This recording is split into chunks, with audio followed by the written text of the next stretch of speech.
Hello students, let's learn chapter number 1, Story of Psychology. In previous lecture, we have studied 1.1 Introduction, 1.2 The History of Psychology. In today's lecture, we have study of conscious. In previous lecture, we have seen both soul and mind are abstract concepts. Rational science establishes their facts from observation and experimentation.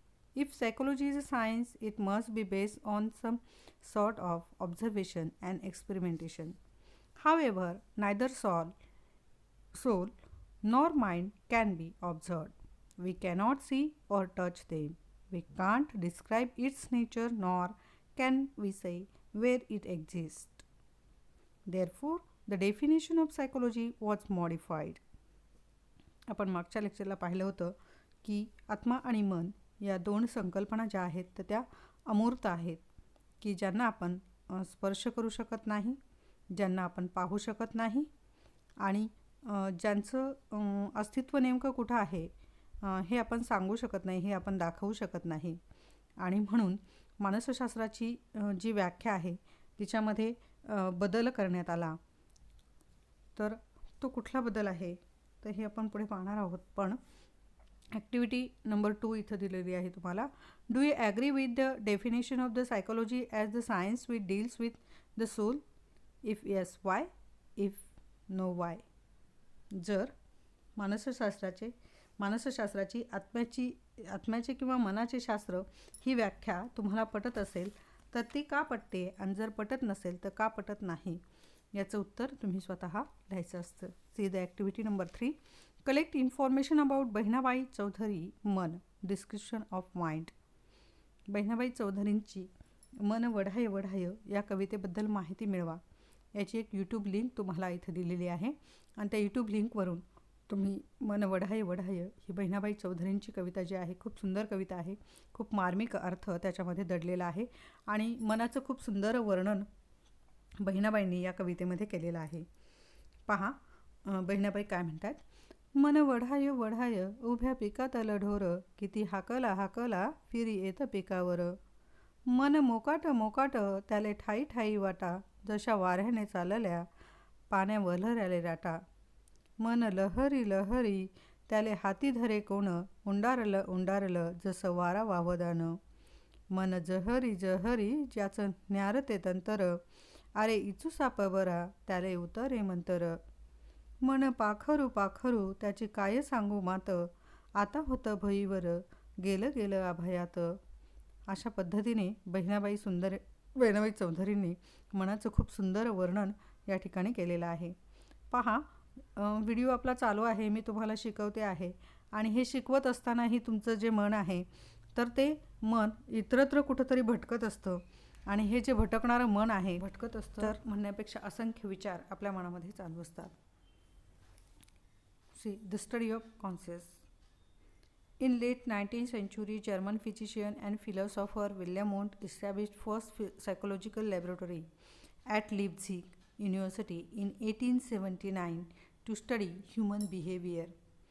19व्या शतकाच्या उत्तरार्धामध्ये German मानसशास्त्रज्ञ William won't यांनी पहिली मानसशास्त्रीय प्रयोगशाळा जर्मनीच्या लिप्झिग येथे 1879 मध्ये मानवी वर्तनाचा अभ्यास करण्यासाठी काय केली सुरू केली. आता इथं तुम्हाला प्रश्न विचारला जाऊ शकतो क्वेश्चन पेपरमध्ये. Objective type question you have ask in examination. तर मानसशास्त्राची पहिली प्रयोगशाळा कोठे स्थापन झाली तर मानसशास्त्राची पहिली प्रयोगशाळा जर्मनीतील लिप्झिग येथे स्थापन झाली. किती साली स्थापन झाली? 1879 मध्ये स्थापन झाली. when it established in 1879. Who established first psychological laboratory at Leipzig University?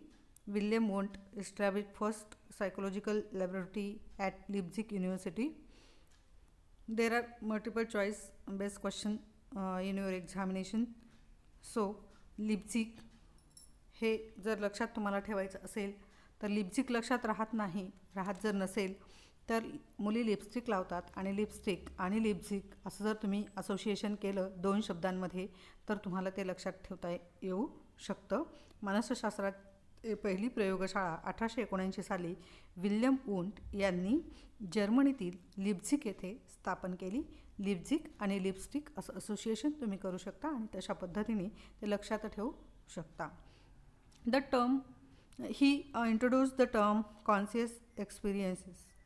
Conscious means aware. बोध म्हणजे काय? जाणीव. बोधात्मक त्यांनी काय केलं की बोधात्मक अनुभव ही कन्सेप्ट जी आहे तर ती डेव्हलप केली. He introduce the term conscious experience. The term conscious experiences refers to the awareness of the mental activities of an organism. बोधात्मक अनुभव म्हणजे व्यक्तीच्या मानसिक घडामोडीची त्याला असलेली जाणीव. The awareness include the stored mental impression or representation of the past, present and future. ही जाणीव व्यक्तीच्या स्मरणात असलेल्या मेंटल प्रोसेस जे आहे, इम्प्रेशन जे आहे, मेंटल इम्प्रेशन मानसिक प्रतिमा पास्ट, प्रेझेंट अँड फ्युचर आणि भूतकाळ, वर्तमान काळ व भविष्यकाळात असलेल्या जाणीवेशी ती काय असते? निगडित असते. On reaction time, perception, consciousness etcetera. आणि त्याच्यामध्ये ही कंडक्टेड त्यांनी काय केलं? ही कंडक्टेड एक्सपेरिमेंट त्यांनी एक्सपेरिमेंट केले, प्रयोग केले. कशावर? प्रतिक्रिया काळ म्हणजे व्यक्तीला एखाद्या उद्दीपकाला देण्यासाठी लागणारा जो वेळ आहे त्याला प्रतिक्रिया काळ असं म्हटलं जातं. की एखाद्या उद्दीपकाला एक उद्दीपक व्यक्तीला दाखवला आणि त्या उद्दीपकाला तो आयडेंटिफाय करण्यासाठी आणि तो उद्दीपक नेमका काय आहे हे रिॲक्शन देण्यासाठी लागणारा जो वेळ आहे तर तो वेळ परसेप्शन, त्या उद्दीपकाचं व्यक्तीला होणारं परसेप्शन, बोधावस्था यावर आधारित प्रयोग केले. After that psychology emerge as a science. आणि त्यानंतर मानसशास्त्राचा शास्त्र म्हणून काय झाला? उदय झाला. म्हणजेच इतर जे शास्त्र आहेत, रसायनशास्त्र असेल, भौतिकशास्त्र असेल, जीवशास्त्र असेल, या शास्त्रामध्ये जसे प्रयोग केले जातात आणि त्या प्रयोगावरून निष्कर्ष काढले जातात तशाच पद्धतीचे प्रयोग मानसशास्त्रामध्ये केले गेले. मानव आणि मानवेतर प्राण्यांवर ते केले गेले आणि म्हणून तशा पद्धतीचे निष्कर्ष मानवी वर्तनाला लागू केले गेले. मानवेतर जे प्राणी आहेत, उंदीर असेल, कबूतर असेल, कुत्रा असेल, मांजर असेल, या मानवेतर प्राण्यांवर वेगवेगळ्या पद्धतीने अध्ययन असेल, अभिसंधान असेल, अशा वेगवेगळ्या मानसशास्त्रीय संकल्पनांचा अभ्यास त्याच्यामध्ये, प्रयोग त्याच्यामध्ये केले गेले आणि म्हणून मानसशास्त्राला कशाचा दर्जा प्राप्त झाला? सायन्स, शास्त्राचा दर्जा प्राप्त झाला, सायन्सचा दर्जा प्राप्त झाला. After that psychology emerge as a science. Do you know the year 1879 is an important year in the history of psychology. तुम्हाला माहिती आहे का मानसशास्त्राच्या इतिहासातील महत्त्वाचा दिवस 1879 हे जे साल आहे तर हे मानसशास्त्राच्या इतिहासामध्ये महत्त्वाचं आहे. का महत्त्वाचं आहे? तर it was the beginning of the systematic study. Psychology emerge as an independent branches of knowledge. आणि या दिवशी मानसशास्त्र एक पद्धतशीर अभ्यास करणारे स्वतंत्र शास्त्र म्हणून उदयास आले आणि म्हणून या दिवसाला एक वेगळं महत्त्व आहे. विल्यम वुंट, आता विल्यम वुंटचा कालावधी पहा 1832 ते 1920. William Wundt 1832 to 1920.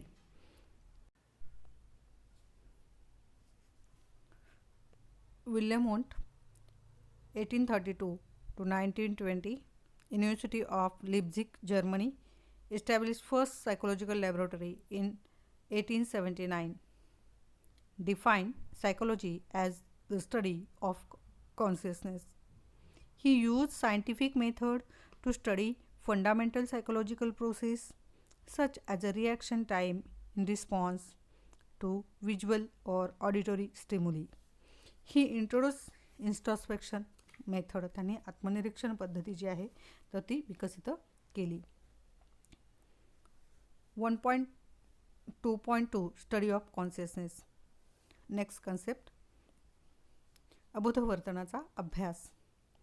Dr. Sigmund Freud, as an Australian physician, defined of psychology as the study of unconscious. He believed that most of our motives are hidden. There is an unconscious level of our mind where we push or repress all our threatening urges and desires. Doctor Sigmund Freud यांनी मानसशास्त्राच्या अबोध अवस्थेच्या दृष्टिकोनातून विचार केला. त्यांच्या मते आपल्या वर्तनामागच्या प्रेरणांची आपल्याला जाणीव नसते. He believe that most of our motives are hidden. आपल्या मनाची एक अबोध पातळी असते जिथे आपल्याला धोकादायक ठरू शकणाऱ्या तीव्र इच्छा व आकांक्षा काय केल्या जातात, दबल्या जातात. There is an unconscious level of our mind where we push or press all our threatening urges and desires. त्यांनी लहान वयात येणाऱ्या अनुभवांवर भर दिलाय आणि त्याच्यामध्ये त्यांनी काय सांगितले पहा, early childhood experience and believe the personality is form in the first 5 years of life. त्यांनी लहान वयामध्ये येणाऱ्या अनुभवांवर भर दिला आणि त्यांच्या मते व्यक्तिमत्वाची जी जडणघडण आहे तर ती व्यक्तिमत्वाची जडणघडण पहिल्या 5 वर्षामध्येच होत असते. If there are any major psychological problem seen in persons life it has roots in the early years of life. व्यक्तीच्या व्यक्तिमत्वामध्ये जर काही प्रॉब्लेम समस्या जर असतील तर त्याचं मूळ तिच्या अर्ली चाइल्डहुडमध्ये पाहायला आपल्याला मिळतं असं त्यांचं म्हणणं आहे. आता 2 दृष्टिकोन इथं आपल्याला पाहायला मिळतात, study of consciousness and study of unconsciousness, where we compare 2 points. बोधावस्थेचा अभ्यास आणि अबोध वर्तनाचा अभ्यास असे जर 2 मुद्दे आपण घेतले आणि त्याच्यामध्ये जर आपण कंपॅरिझन केली तर त्याच्यामध्ये आपल्याला असं पाहायला मिळतं की विल्यम वुंट जे आहेत तर त्यांनी बोधात्मकतेच्या अभ्यासावर भर दिला, तर सिगमंड फ्रॉइड यांनी व्यक्तीच्या अबोध अवस्थेवर भर दिला. तर याच्यामध्ये आपल्याला प्रश्न काय विचारला जातो, जोड्या असेल, चुकी बरोबर असेल, एका वाक्यात उत्तर असेल, कन्सेप्ट तुम्हाला सांगितले असतील, शॉर्ट नोट्स तुम्हाला त्याच्यावर लिहायचे असतील किंवा ब्रॉड क्वेश्चन तुम्हाला त्याच्यावर विचारला जाऊ शकतो as multiple base question in this concept. Doctor Sigmund Freud जे होते तर त्यांनी या अबोध मनावर भर दिलेला आहे. आता पहा, व्यक्तीच्या व्यक्तिमत्वाची संरचना जर आपल्याला पाहायची असेल तर त्या संरचनेमध्ये त्याने ईड, इगो आणि सुपर इगो या कन्सेप्ट वापरलेले आहेत. तर त्या चा अभ्यास त्याने मनोअवस्था ज्या आहेत, मानाच्या ज्या अवस्था आहेत त्या अवस्थांचा अभ्यास केलेला आहे आणि त्या आपल्याला इयत्ता 12वीमध्ये अभ्यासावयाच्या आहेत. पण जर तुम्ही काचेचा ग्लास घेतला आणि त्या काचेच्या ग्लासामध्ये जर बर्फाचा एक क्यूब टाकला तर त्या बर्फाच्या क्यूबमध्ये पाण्याचा जो वरचा भाग आहे, अर्धा ग्लास जर पाणी टाकलं आणि अर्ध्या ग्लासमध्ये एक जर बर्फाचा क्यूब टाकला, ट्रान्सपरंट काचेचा ग्लास आहे आणि अर्धा जो रिकामा ग्लास आहे तर ती आपली बोधावस्थेची म्हणजे त्या बर्फाचा खडा त्याच्यामध्ये जेवढा पाण्यावरचा भाग जो तरंगणारा भाग आहे तो बोधावस्थेचा असतो. जिथं बर्फ आणि पाणी यांचा स्पर्श होतोय तर तो पूर्वबोधावस्थेचा स्तर असतो आणि त्या पाण्याखालचा जो भाग आहे तर तो अबोध अवस्थेचा असतो.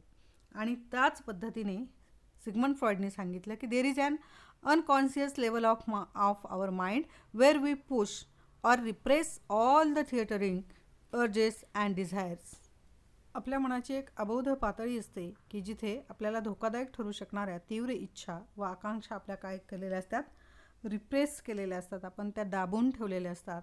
फॉर एक्झाम्पल, आपण जर गाडीवरून पडलो तर आपण आधी आपल्याला स्वतःला काय लागले ते नाही पाहत, पण आपल्याला गाडीवरून पडताना कोणी पाहिले का आपण उभं राहतो आणि इकडे तिकडे पाहतो आणि ती व्यक्ती जर आपल्या समोर आली आणि ती त्रासदायक घटना आहे तर ती त्रासदायक घटना आपण आपल्या अबोध मनामध्ये रिप्रेस करून ठेवतो आणि ज्या महत्त्वाकांक्षा असतील व्यक्तीच्या, ज्या इच्छा असतील, आकांक्षा असतील की ज्यात आपल्याला धोकादायक ठरू शकतात तर अशा आपण रिप्रेस करून ठेवतो.